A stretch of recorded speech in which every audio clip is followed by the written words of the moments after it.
Look at this frame rate. Just look at this. This game is trash.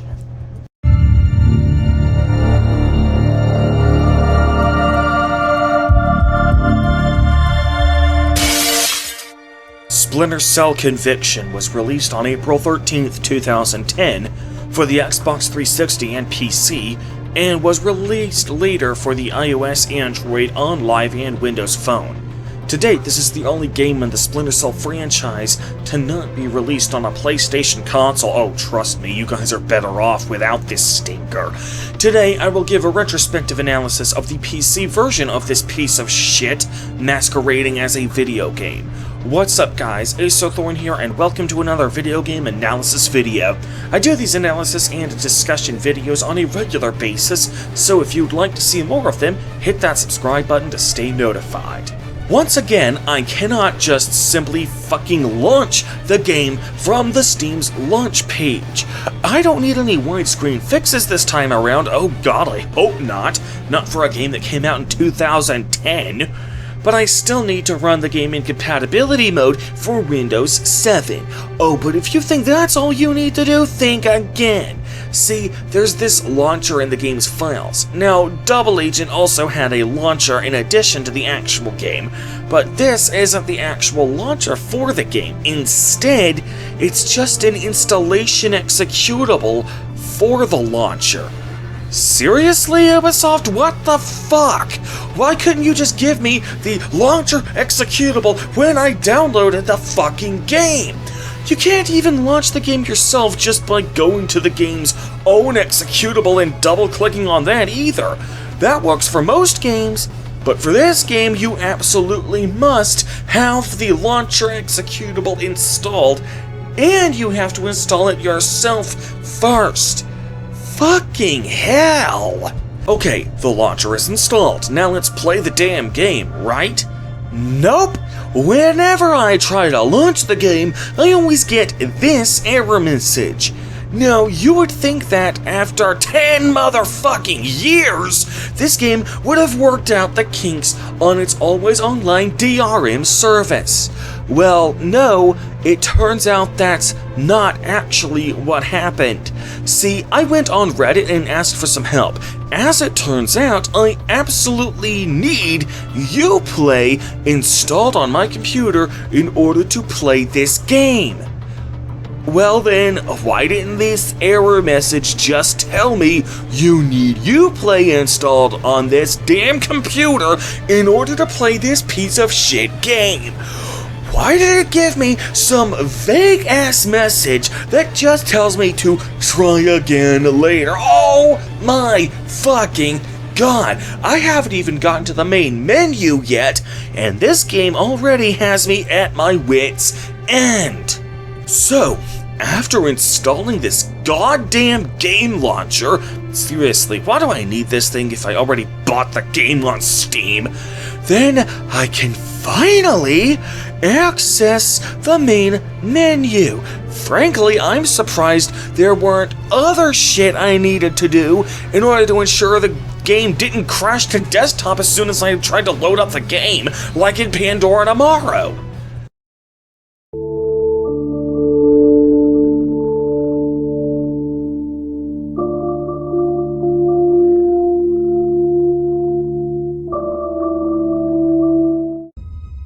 Okay, I'm just gonna tell you guys the only two things this game does that I actually kind of like. Fisher is now a lot faster. He runs a lot faster, he sneaks a lot faster, and he climbs on pipes and ledges a lot faster. The Splinter Cell games have historically been platformers, with the exception of this game, oddly enough, but I'll discuss that in a minute, and platformers are best when you play them at a fast pace.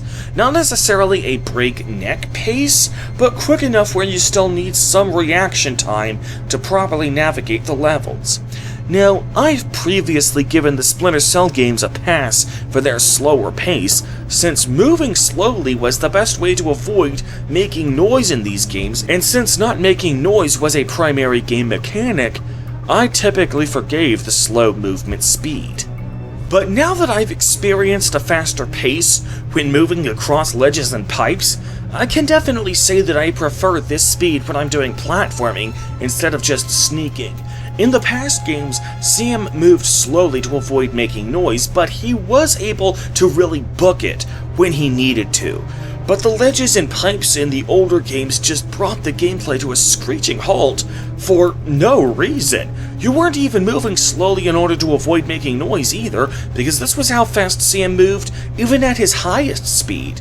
I also like how the monochrome night vision in the first two games is back. As I said in the past two retrospective videos, I honestly prefer the monochrome night vision of the first two games over the green tint from Chaos Theory and Double Agent.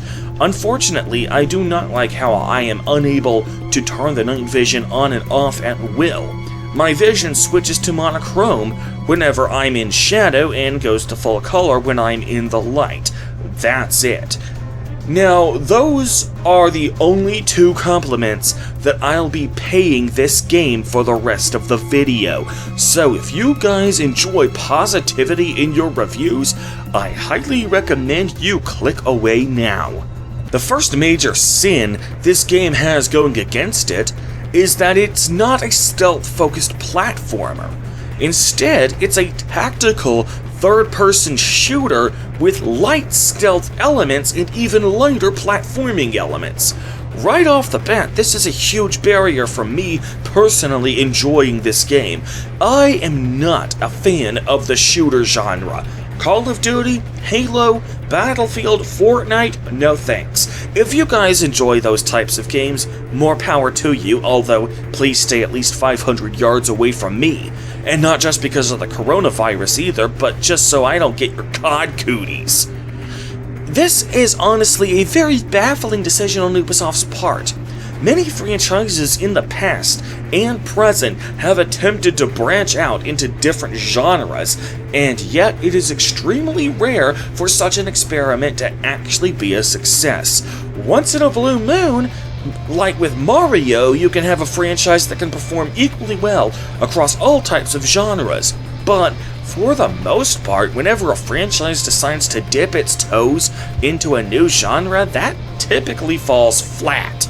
So what was Ubisoft's motive for trying to reinvent the wheel? Just for the sake of innovation? Well, the problem with that is that platformers, more than any other genre, thrive on repetition and sticking to formula. Sure, we don't mind the occasional innovation or new gimmick in our platformers, but barring the occasional massive leap in technology, such as the leap from 2D to 3D, platformers, more than any other genre, will not really suffer a penalty to its critical and commercial reception for a failure to innovate. Being a platformer, Splinter Cell could very easily have just given us more levels like Chaos Theory or Double Agent, and we would have been happy. You wouldn't even have to craft stories for them. Platformers don't need stories. But instead, Ubisoft, for whatever reason, decided to go back to the drawing board and redo the Splinter Cell formula from the ground up, despite already having a winning formula. When I see these two words in the game's title, I have certain expectations about my ability to sneak around and remain undetected. In this game, once in a blue moon you can sneak past somebody, but 99% of this game is just scripted shootouts. Yep, the scripted shootouts from the first game return. Only this time, they aren't just occasional breakups from the stealth, but rather the stealth is an occasional breakup from the shootouts. Now, I acknowledge that my distaste for shooter games is an almost entirely subjective one. But you know what isn't subjective? This game's fucking performance. That seems to be a recurring theme in this series. The PC version of these games are optimized like hell. Look at this. Look at this frame rate. This game came out in 2010, and I'm playing this game on a rig that has an AMD FX 8350, a GeForce GTX 1070 Ti, and a whopping 16 gigabytes of DDR3 memory. This game was released back when DDR2 was still the industry standard for memory. My rig is not the reason why this game is running so choppy. This is just inexcusable. Ladies and gentlemen, I give you AAA video game quality! The absolute highest quality and production value the video game industry has to offer. Do you have a headache yet?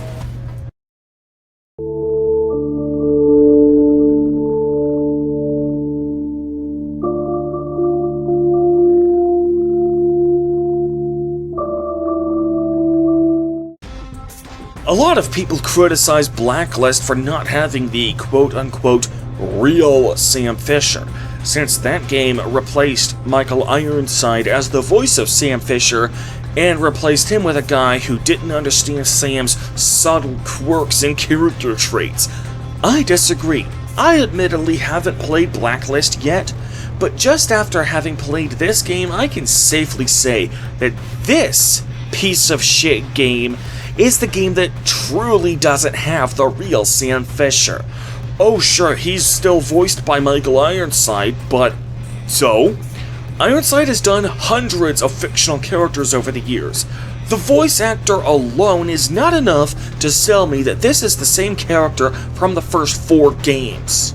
This game is a perfect example of character assassination. Fisher has gone from a silent hero who despises having to kill innocent people and who goes out of his way to rescue innocent people whenever he can, to a bloodthirsty psychopath who takes no prisoners and who has absolutely no remorse for any life he takes. He reminds me of Joel from The Last of Us. Both are relatively the same age in universe. Both are supposedly complete assholes because of the deaths of their respective daughters, and both have daughters who are named Sarah. However, if you saw my 2-part character analysis on Joel from The Last of Us, and whether he did the right thing in rescuing Ellie, you would know that I do not see that as an excuse to take your anger out on people who had absolutely nothing to do with your daughter's death. Joel from The Last of Us was, without a shadow of a doubt, an inhuman psychopath. He sometimes killed solely to survive, but other times he kills people even when it would be quicker to leave them alive, like in this scene where he had already gotten the information he needed out of this guy and had disabled the guy's leg so he wouldn't be following him anyway. Or in this scene, where in-universe there was no reason Joel couldn't simply knock this guy out. He kills the surgeon simply because he sees no reason not to kill him.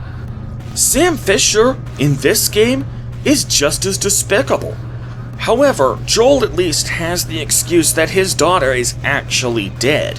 Fisher doesn't even have that excuse. Oh sure, in the first 2 missions, he thinks Sarah is dead, but he keeps up his homicidal killing streak even long after he learns that Sarah is still alive. But you know what? Even if we accept that Fisher's ass-hattery is because of his depression over his daughter's death, I still don't buy it. Vic Cost, who serves as this game's narrator, says that Sarah was the only thing that humanized Sam. But honestly, after playing 4 games starring this guy, all of which are supposedly canon with this game, I just don't buy it. Take, for example, this moment from Chaos Theory. Fisher goes out of his way, defying orders and putting his mission in jeopardy just to save a couple of pilots who he has never met before, likely will never meet again, who will never know he saved them, and where he will get absolutely no reward or recognition of any kind for his bravery, solely because his moral compass compels him to act. Fisher is not doing this for himself or for his daughter in any way. He simply believes it is the right thing to do, and so is compelled to do it. This is a watershed moment for Sam Fisher. It is clear in every possible way that his only motivation is ensuring as few innocent people die as possible if he can lift so much as a finger to help them. So no, I don't buy for a minute that Sarah was literally the only thing that humanized Sam Fisher, at least not the Sam Fisher who I've played as for the past 4 games.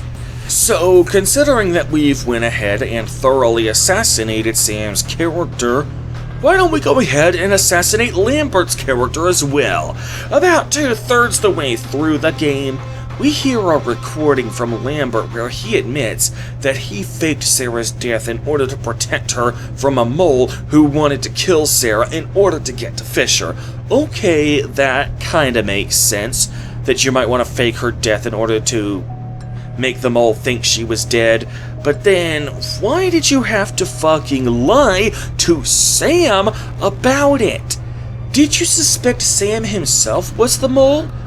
Because why would he kill the one person who, presumably, humanized him just for some greater good? The recording only says that Lambert, quote, used Sam's grief for third echelon's purposes. That is not an explanation. Are you talking about the JBA? Because as I mentioned in the last retrospective, Sarah's death was in no way necessary for the premise of that game. By lying to Sam about Sarah being dead, you effectively accomplished exactly what the mole wanted by targeting Sarah for assassination in the first place. You took Sam out of the game for 3 years so the mole's plot could effectively go unhindered. Bear in mind that Sarah's death was not being done for its own sake, but rather to take Fisher out of the game, since Reed knew that Fisher was the best Splinter Cell and the only one who had a better than astronomical chance of stopping Reed. It's like how supervillains will kidnap Lois Lane, not because they care about Lois, but just to bait Superman to walk right into their trap. In this case, Lambert prevented Lois Lane from being kidnapped, but they still got Superman out of the way all the same. And that could have easily been avoided if Lambert had simply told Fisher the truth about Sarah's death from the get-go. Now, there is actually a behind-the-scenes reason for why this makes no sense, and that's because the fakeness of Sarah's death is actually a retcon. When Ubisoft Shanghai was developing Double Agent, they were doing so under the assumption that Sarah was actually dead. Then, when Ubisoft Montreal tagged in a case where the left hand knew what the right hand was doing but also did not care for it, decided to retcon away Sarah's death. Of course, since the Splinter Cell series is one continuous story, that means they couldn't just act like Sarah's death never happened, so they instead rewrote the story so that Sarah's death was faked. But they still had to come up with an explanation for why Lambert lied to Fisher about Sarah's death when it was originally intended to be the truth. And since there really was no good reason for Lambert to lie to Fisher, they just came up with a half-assed reason instead. That being said, I still have to dock points from this game for its character assassination towards Fisher and Lambert alike. If you can't find a way to have it make sense, don't retcon it. Just leave Sarah dead. She was such a minor character up to this point in the series anyway. For full details, see my Double Agent retrospective, so it's not nearly that much of a loss to the franchise anyway. The game started out as Fisher just looking to get revenge on the assholes who killed Sarah on purpose. That could have easily just been the main plot throughout, and it could have easily worked as a main plot to eventually lead Fisher to Reed and avenge his daughter. No need to retcon her death.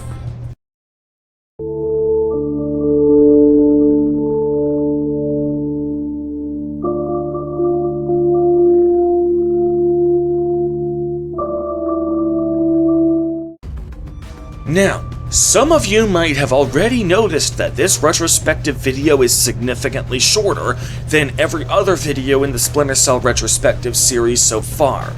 The reason for this is because, for the first time in this series, I won't be discussing each mission one at a time.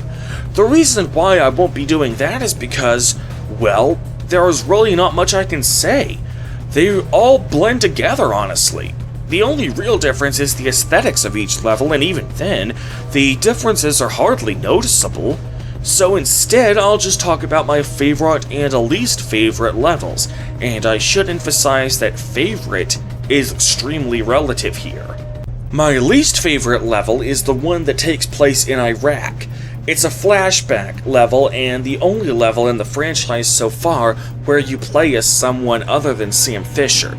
I absolutely hate this mission because it is entirely a third-person shooter level.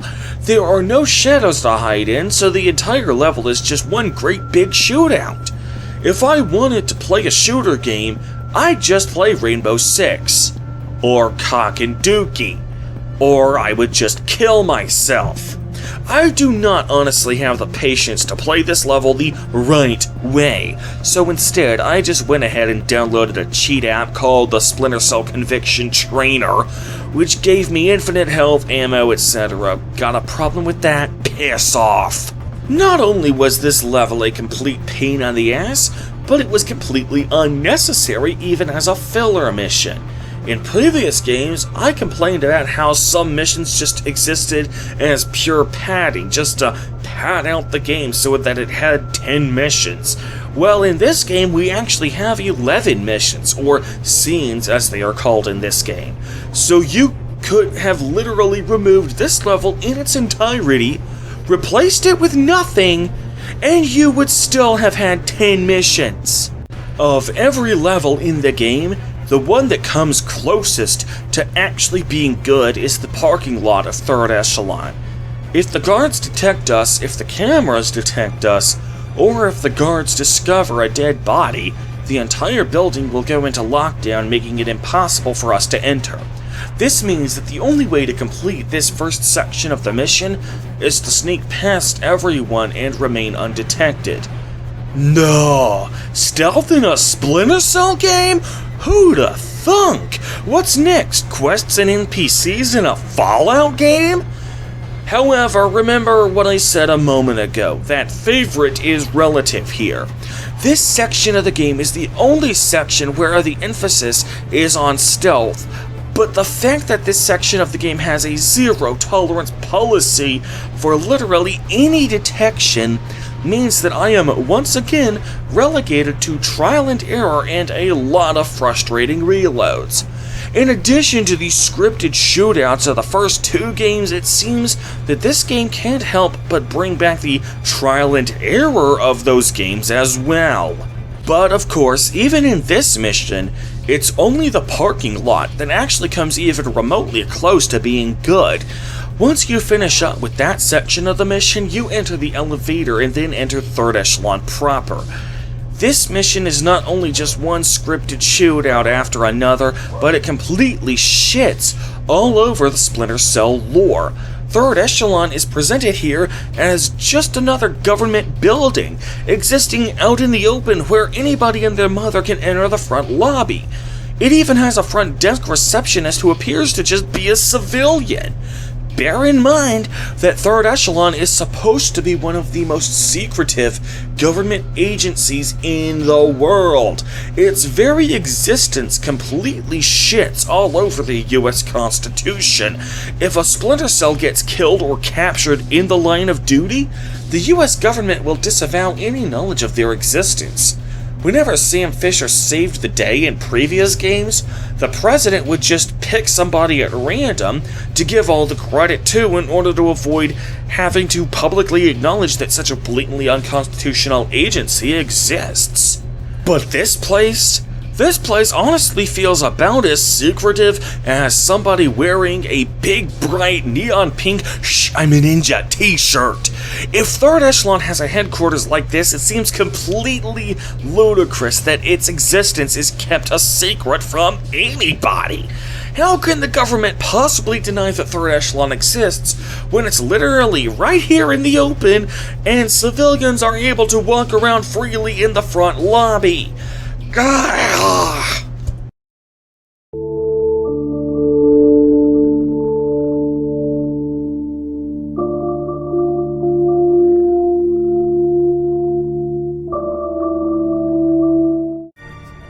So overall, this game does almost nothing right.